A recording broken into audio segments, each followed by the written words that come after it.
here's my video review for Evil Dead Rise. I'm not possessed by a Deadeye. So yeah, I really off topic in regards to this movie. I still sound sick, in case you can tell. Spring is kicking my ass still, and I have no escape from it in the near future. Fuck. But so I really want to play a vampire because I'm making a movie right now, and if you follow me on Instagram, you might know that I'm working on a movie called The Blood Moon, and it's about vampires, and I would love it when we make a sequel to this movie to play a vampire. I would love that. I've always wanted to play that kind of creepy role. Anyway, off topic, but I wanted to do something creepy in regards to this movie. So yes, this was something, Evil Dead Rise was something I was so looking forward to because I'm a big fan of the franchise in general.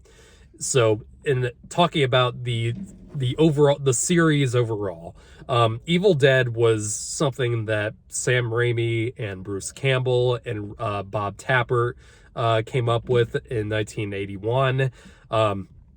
Super small movie. This was not a studio movie whatsoever. It was something that Sam Raimi and his friends basically had to crowdfund without internet. So they literally, what they did was they basically funded the movie through asking all these different people in town for money. And that's how they got their movie made. And that's how movies got funded back in like the 70s and before that. It's like you didn't have Indiegogo, you didn't have that shit, so you literally had to go out. Like sometimes they Sam Raimi and company had to stay up till like 3 a.m. and have these small meetings with, I think they said they met with a grocery store owner at like 3 a.m. and they basically did like a little demo reel screening of like a test run of the movie, which eventually became Evil Dead. And that was their way of getting enough money to make the feature-length film. And then, of course, it got made and it became a massive cult phenomenon. It was something that was made with little resources and without much money, and it became one of the most popular franchises in horror history.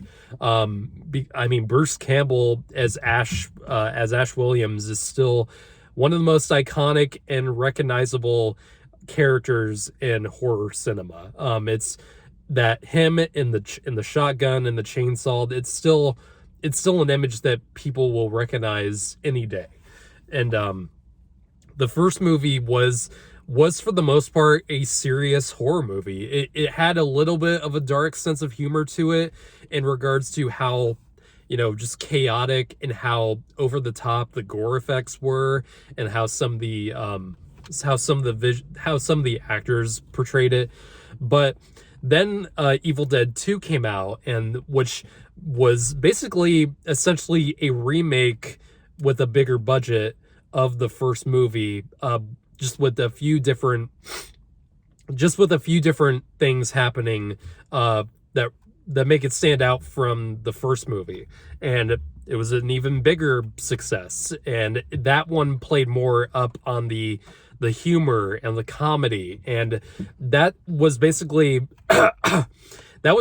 what people really that's what people associated with Evil Dead from there on out. Because Evil Dead, even though it's a horror franchise, people most talk about it in the sense that it's more of a funny kind of thing. It's more for laughs. But that's not exactly where the franchise initially started with. It was mostly a horror. It's starting to rain. Hopefully this doesn't affect my audio. So yeah, Evil Dead has since then became pretty much, for the most part, a comedic series. And that's not a bad thing. I love the comedic side of Evil Dead a lot. Army of Darkness is pretty much full out of comedy with like 15% horror. But I love Army of Darkness. And then we had the 2013 Evil Dead, which was essentially a remake, but mostly a reboot. And I thought it was great. For the most part, I thought it was a good return to form to the more gross out part of Evil Dead and the more serious part of it. And, you know, it really emphasized the practical effects and with some CGI sparingly. But it was exactly what I think people wanted to see for a modernized Evil Dead. And then we had the Ash versus Evil Dead series, which I unfortunately did not watch, but I heard was pretty much great from for the most part. And now we got this new Evil Dead, which is so. In case you're getting your hopes up, if you don't know, this is not a sequel to any of the Evil Dead that you probably might know. There's no, even though he produced this movie does not have Bruce Campbell. It doesn't have Ash in any sense. It doesn't really. It does have a scene taking place at a cabin in the woods, but that's not where this new movie takes place in. This movie goes to a completely different setting than the original Evil Dead movies do. This one takes place in an urban city in an apartment building, and it's a rundown apartment building, and the story basically goes, there's this earthquake that affects the city, and there's this family that lives there, and each of them are kind of going through something in some way or another, especially the mother, Elle, who's played by Alyssa Sutherland, and then you have Beth, who's played by what's her name?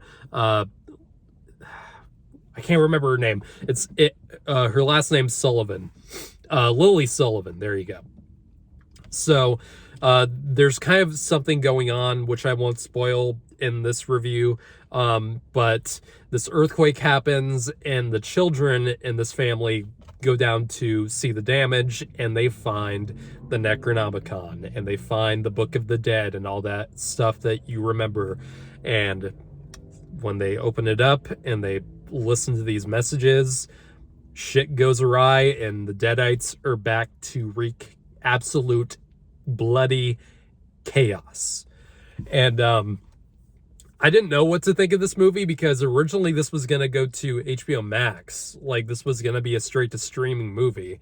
So that I didn't know exactly what to think of that. And I didn't get my hopes too high, because I knew this wasn't going to be anyway a sequel to the 2013 movie, or if it was even attached to the Ash versus Evil Dead series, but it's not.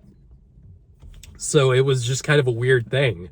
But that aside, this was about as Evil Dead as I could have absolutely asked for. This movie is blood-soaked carnival fucking chaos, and I loved every single thing about this movie. There's very little about this movie that I didn't love. This film is this movie is a fucking carnival ride of just bloody carnage from beginning to end, and there's very little room for the audience to breathe in this. It gets straight to the point. It gives you the characters. It gives you what you need to know about them, and it gives you what their different conflicts and what they're going through. It gets them together in this apartment, and then this earthquake happens, and then the dead rise. And this movie is so much goddamn fun. This movie is gory as fuck. I literally, I don't do this often, but there's so many times in this movie where I audibly just like where it audibly was reacting to what was going on in the movie. Sorry, my light's going out. This, like, I'm serious. The audience with this did the same thing too. It was just, this, they absolutely made the best possible choice to put this in theaters instead of streaming. I don't know what good that this would have done if it went to streaming. Like, I don't see how they would have even made any money off of it, because this film is just insane, and it's exactly what Evil Dead fans, I think, will want from one of these movies. Especially, this is very much so in the vein of the 2013 one. This is not a comedy like Army of Darkness is, or a lot of how Evil Dead 2 is. This movie, for the most part, does take itself seriously, which I know a lot of people might not like about it. Like, a lot of Evil Dead fans do want that kind of silly nature that Sam Raimi did bring in the later movies and in the Ash vs. Evil Dead series. And that's totally fine. I get that.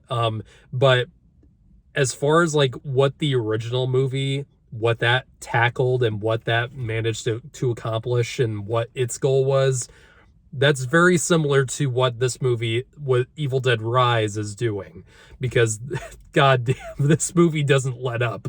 It is mean-spirited as fuck to all of its characters. It doesn't matter who they are or how old or young they are, if they're the little girl in this movie, if they're the next door neighbor with a shotgun, you will probably get your ass shredded in this movie. There's just so much, there's so many memorable, just cringe-worthy moments of violence and just gross out stuff in this film, and just the demons do shit in this movie that are just shocking. And that's exactly what I wanted from it. Goddamn. And Lee Cronin, who directed this, I don't know what else he's done. Goddamn, sign him up for more stuff. This guy knows what he is doing. This guy loves fake blood. I mean, there's so much blood in this movie. I swear to God, this might take the cake away from It Chapter 2 of being the bloodiest movie ever made. I think it, from what I remember, It Chapter 2 was said to be the most bloody movie, or it had the most bloody scene of all time. This movie completely trumps that.